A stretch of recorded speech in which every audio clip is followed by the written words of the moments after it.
We believe here at UniCollege to provide you with base foundational information to put you on the right path when it comes to software development.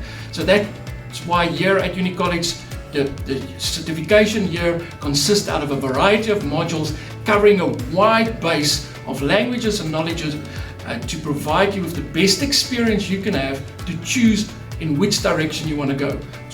We cover things like HTML, CSS, JavaScript. We look at languages like CSharp. We look at Python. We work with IoT devices. You're working with things like with Python, where you can start integrating your language with the real world.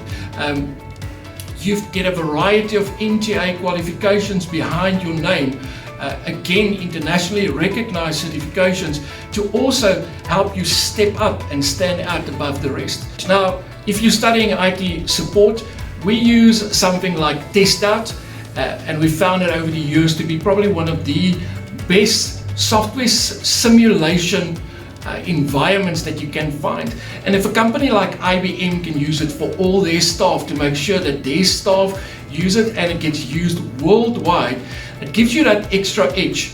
But what's different about UniCollege and the way that we approach it is not just the practical experience that you get from using TestOut, it's the practical knowledge that you gain also from having a lecturer that can provide you with the necessary backup support if you get stuck. On the IT software development side, when it comes, we've added something additional with the Raspberry Pis that we've got. Something that not a lot of places out there do, but we feel it's important that you learn how to use the latest technology out there.